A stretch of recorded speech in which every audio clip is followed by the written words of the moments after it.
ሰላም አለይኩም ወራህመቱላሂ ወበረካቱ። ውድና የተከበራችሁ ውድ ቤተሰቦቼ እንዴት ናችሁ? እንደምን ቆያችሁ? ከኔ ጋር ሁሉ ሰላም ነው አልሐምዱሊላህ። እንግዲህ ሰሞኑን ወደ ሀገር ልገባ መሆኔን ነግሬያችሁ ነበረ እና እንደምትመለከቱት አንዳንድ እቃዎችን እየገዛው እገኛለሁኝ። ያው ወደ ሀገር ሲገባ ምን ተይዞ እንደሚገባ ምን እንደሚጠቅም ምናምን ብቻ የረሳሁት ይመስለኛል። እነዚህ አስፈላጊ ናቸው ያልኳቸው ያስፈልጉኛል ሀገር ስገባ አልጋ ምናምን ፏ ቦለለለ ሸብረቅ ለማድረግ ይጠቅማሉ በሚል እነኚህን ገዝቻለሁ። ሌሎችንም የገዛኋቸው አለ አሳያቸዋለሁ። እና ያው አንዳንድ ነገሮችን እያሟላው ነው። የቀረኝ ጊዜ ትንሽ ጊዜ ነው፣ ብዙም አልቆይም ከዚህ በኋላ ግን ከመዳም ቤት የምሰናበተው 5 ቀን ብቻ ነው የሚቀረኝ። እና እነኚህን 5 ቀናት ያው ዛሬ 26 አይደል?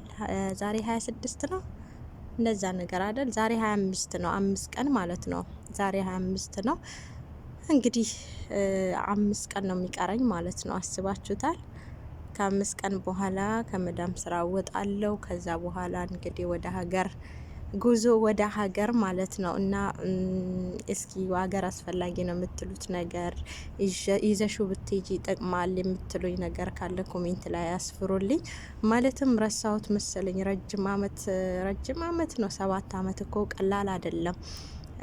7 አመት ሙሉ እዚህ ያለምንም እንትን ማለት ነው። በቃ ለረፍት ሂዶ እሱን ዝያራ ምናምን የለም።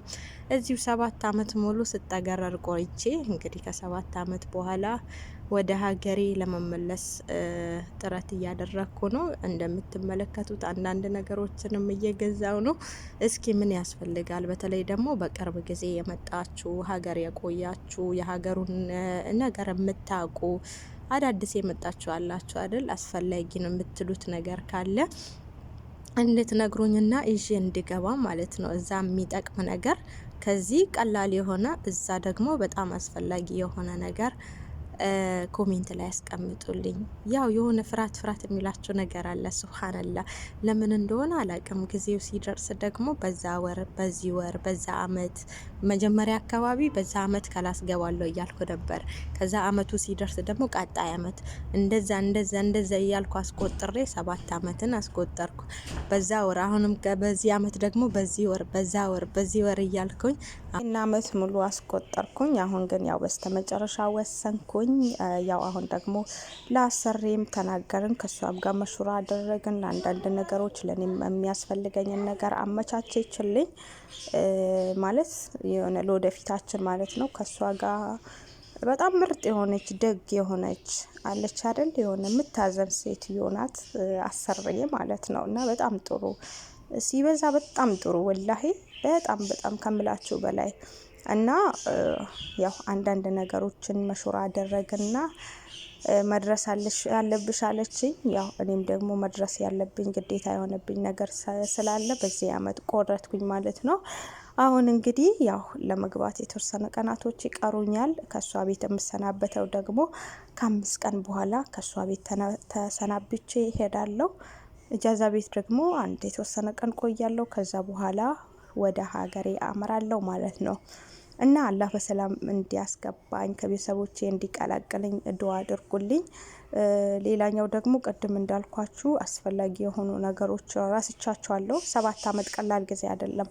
እኔ በወጣሁባቸው 7 አመታት በጣም ብዙ ነገር ተቀይሯል። ማለት እኔ የነበርኩበት ጊዜ የዛኔ ራሱ ኑሮ ውድ ነው ይባል ነበር። ግን ያሁኑ ስታዩት ደግሞ እንደውም የዛ ጊዜ ደጉ ጊዜ የምንለው ጊዜ ሆኗል። የዛሬ 7 አመት ኑሮ ተወደደ ተብሎ እየተወራበት የነበረ ጊዜ ነው። ግን ደግሞ አሁኑ ሲታይ ደግሞ የዛ ጊዜ ደጉ ጊዜ ጥሩ ጊዜ ኑሮ ርካሽ የነበረበት ጊዜ ምናምን የሚባልበት ደረጃ ላይ ነው። ማለትም አሁን የዛ ጊዜ እኔ ስወጣ እነ ፓስታ እነ ሞኮሮኒ 10 ምናምን በ10 ቤቶች ነበረ። 15 16 እንደዛ ነገር ነበረ። አሁን ግን ያ በዛ ዋጋ የለም። ያ ሁሉም ነገር ተቀይሯል። ያው 7 አመት ቅድም እንዳልኳችሁ ቀላል ጊዜ አይደለም፣ ረጅም ጊዜ ነው። እና እስኪ የምታውቁት ወደ ሀገር ይዤ ብገባ ይጠቅማል የምትሉትን ነገር አካፍሉኝ። አላህ ሱብሃነሁ ወተዓላ እንግዲህ እናንተንም ከመዳን ቤት አውጥቶ ለቤታችሁ ያብቃችሁ። ሁላችንንም ሀቂቃ የሰው ቤት አንገት ደፍቶ መስራት ቀላል ነገር አይደለም። ግን ስንቱን ችለ ነው ስንቱን አሳልፈው ስንቱን ስቃን አይተን ነው እያሳለፍን ያለ ነው። ነገር ግን ያው በሀገር ሲሆን ደግሞ የራስ ቤት መምራት ማለት ትልቅ ነገር ነው። የራሳችንን ቤት የምንመራበት ከቤተሰቦቻችን ሰብሰብ ብለን የምንኖርበት እኛም ደግሞ ሰራተኛ ቀጥረን የምናሰራበት ጊዜ አላህ ቅርብ ያድርገው። ሀቂቃ በቃ እኛ ኢትዮጵያኖች በቃ በየሄድንበት ስደት ነው። እንዲያው በስርዓት በኮንትራት በፕሌን የሚመጡት እንኳን ይሄ ትልቅ ጸጋ ነው አሉ አይደል? እንዲህ በበረሃ ሲንከራተቱ ሲደፈሩ ሲደበደቡ ምን ሲሉ የሚወጡት እና በጣም የሚያሳዝኑኛል። ያን ሁሉ ስቃይ መከራ አይተው ደግሞ እንደገና በህገ ወጥ መንገድ በሰው ሀገር በሰቀቀን መኖር ራሱ አንድ ትልቅ ነገር ነው እና አላህ ሱብሃነሁ ወተዓላ ከእንደዚህ አይነት ነገር ነጃ ብሎ ለሀገራችን አብቅቶን በሀገራችን ፏ ብለን የምንኖር አላህ ያደርገን። እና ውዶቼ አብሽሩ፣ የእናንተም ጊዜ ቅርብ ይሆናል። ሁላችንም ሀገር በሰላም ገብተን በሀገራችን ተሰብስበን የምንኖር አላህ ያደርገን። እና እነዚህን አሁን የምትፈልጓቸው እነዚህ አሁን በምስሉ የምትመለከቱት ከፊት ለፊታችን ኢትዮጵያ ስንት እንደሆነ አላቅም በዚህ ሰዓት ላይ ግን ይሄንን ነገር እንደዚህ አይነት ነገሮች እቃዎችን ስትገዙ በተለይ ከኛ አበሻ አትጥለቡ። በጣም ውድ ናቸው። የኛ አበሻ የሚሸጡት ቦታ ከሄዳችሁ ምን ታረጉ መሰላችሁ? እነኚህ አሁን ሱቅ በሚወርድበት ጊዜ አሁን የሆነ ጊዜ ይወርዳል። ለምሳሌ የአመት መጨረሻ ሲሆን ረመዳን አካባቢ ብቻ በተለያየ ምክንያት የሚወርድበት ቦታ አለ እና እዛ ሄዳችሁ መግዛት አለባችሁ። እዛ የዛን ሰዓት አሁን በተለይ አሁን መግዛት የሚፈልግ ሰው ርካሽ ነው። በቃ ሁሉ ነገር በተለይ ልብስ ነክ ነገርና እቃ ነክ ነገር ለቤታቸው የምትፈልጉት ከሆነ ወርዷል ማለት ነው። ያም ለምን እንደወረደ ታውቃላችሁ? አሁን 2025 አልቆ 2026 ሊገባ 5 ቀን ይቀረዋል ማለት ነው። ልክ እኔ ከስራ የምወጣበት ቀንና 2026 የሚገባበት ቀን አንድ ነው።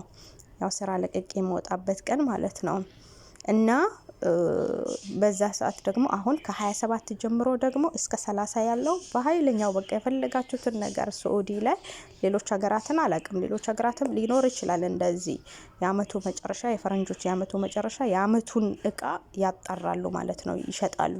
ስለዚህ መግዛት ካለባችሁ እንደዚህ በሚወርድ ሰዓት እንደዚህ በቀነሰ ሰዓት ምናምን ግዙ። ኳሊቲ የሆኑ አስፈላጊ የሆኑ እቃዎችን ግዙ ማለት ነው። አሁን እነዚህ የገዛኋቸው በተለይ ይሄ ትልቁ ማለት ነው። እነዚህ እንኳን ትንሽ ለዘውትር አንደኛው ለዘውትር እጠቀመዋለሁ ብዬ ያኔ በየቀኑ እንዳይቆሽሽ ምናምን አለ አይደል? ትልቁ እንዳታበላሹ ምናምን የምትጠቀሙት ይሄ ትንሹ በየቀኑ የምጠቀመው ብዬ ገዛሁት ነው። ትልቁ ደግሞ በጣም የሚያምር በጣም ኳሊቲ ጉጡን ማለት ጨርቅ ማለት ነው። ሸካራ ያልሆነ ጨርቅ ምርጥ ነው። በቃ እንዴት እንደወደድኩት ብታዩ። ወላሂ በጣም የወደድኩት ነገር ቢኖር ይሄ ትልቁ አልጋ ልብስ ነው። እጅግ በጣም በቃ የሆነ ውስጤ ያረካኝ ማለት ነው። የሆነ እርካታ የሰጠኝ አልጋ ልብስ ነው እና ያው ይሄም ደግሞ ታፊዛት በወረደበት ሰዓት ነው የገዛሁት። እናንተም ደግሞ እቃ ለመግዛት ስትፈልጉ ታፊዛት በወረደበት ሰዓት ግዙ። አሁን ይሄንን አልጋ ልብስ ከፍቼ ባሳያችሁ ሀቂቀተን እናንተ ራሱ ደስ ነው የሚላችሁ። ቆይ ቤት ሲሄድ አሳያችኋለሁ። በጣም ኳሊቲ በጣም ደስ የሚል ቅድም እንዳልኳችሁ የሆነ በቃ ልባችሁን የሚያረካችሁ አይነት አለ አይደል? ልክ እንደዛ ነው እና እናንተም ጥሩ እቃ በብዙ ገንዘብ ሳታወጡበት ታፊዛት በወረደበት ሰዓት ፈልጋችሁ ግዙ ማለት ነው ውዶችዬ። ያው ገንዘብ አንዳንድ ጊዜ ታፊዛት ከሌለ ውድ ነው የምንገዛቸው ነገሮች እና ኳሊቲ የሆኑ ነገሮች ለሀገር ይጠቅማሉ። ኳሊቲ ያልሆነ ውድ እቃ ገዝታችሁ ደግሞ ክሳራ እንዳትገቡ ልላችሁ ወዳለሁ። ያው እንዳልኳችሁ እናንተም ደግሞ ለኔ አስፈላጊ ነው የምትሉት ነገር ይህንን ይዘሽ ብትገቢ ለሀገር ይጠቅምሻል የምትሉትን ነገር ሀሳብ አስተያየታችሁን ኮሜንት ላይ አስቀምጡልኝና ያው መልካም ምኞታችሁም ተመኙልኝ። አመሰግናለሁ። በሌላ ጊዜ በሌላ ቪዲዮ ተመልሰን እስከምንገናኝ በያላችሁበት ሰላም ሁኑልኝ። ወሰላሙ አለይኩም ወራህመቱላሂ ወበረካቱ።